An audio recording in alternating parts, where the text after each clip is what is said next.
Hello and welcome again. It is Wednesday, it is June 24th, 2020. It's a lovely day here. I had a great start to my day. I went for a run by the lake with my son, who ran circles around me, but it was fun anyway. And we had a lovely lunch together. And it made the choice for my poem very, very easy today. So I want to read you by the poet and short story writer Raymond Carver, who lived from 1938 to 1988 and was born in the lodging town of Clatskanie, Oregon, and grew up in Yakima, Washington.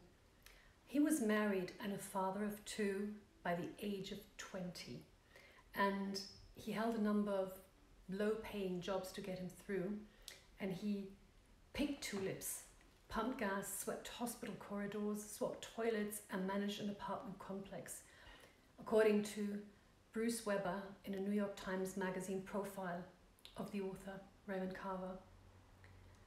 Not coincidentally, of all the writers at work today, Carver may have had the most distinct vision of the working class, as Ray Anello observed in a Newsweek article about Carver.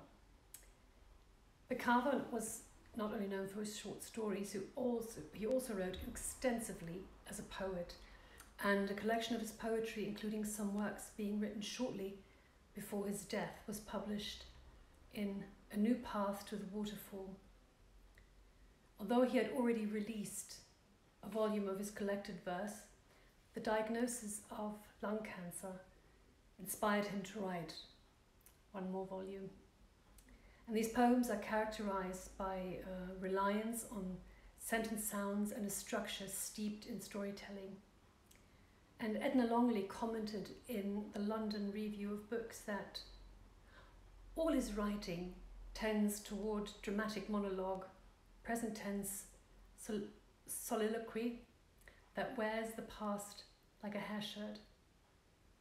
He explored tortured marriages and strained familial relationships, all of which led him bravely into discussing his own terminal illness. And Longley praised Carver for his ability to forge solid beginnings and endings. A Carver poem instantly establishes its present. And so does the poem that I want to read today, which has the lovely title, Happiness. So early, it's still almost dark out. I'm near the window with coffee and the usual early morning stuff that passes for thought. When I see the boy and his friend walking up the road to deliver the newspaper. They wear caps and sweaters, and one boy has a bag over his shoulder. They are so happy. They aren't saying anything, these boys. I think if they could, they would take each other's arm. It's early in the morning, and they are doing this thing together. They come on slowly. The sky is taking on light, though the moon still hangs pale over the water. Such beauty that for a minute, death and ambition, even love, doesn't enter into this. Happiness, it comes on unexpectedly and goes beyond, really, any early morning talk about it. I must admit, reading this poem for the first time moved me deeply, and it does still every time I do read it. Carver describes a simple everyday scene, the beauty of it and how happiness is really everywhere if you're willing to see it, to embrace it, without trying to hold on to it.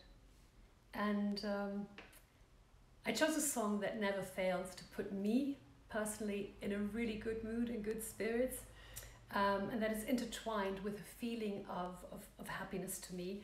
And it's the legendary song by Katrina and the Waves, Walking on Sunshine.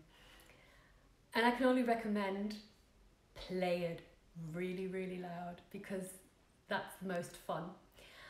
So I wish you a very, very happy day wherever you are, and I hope of course, as always, to see you again tomorrow. Bye bye.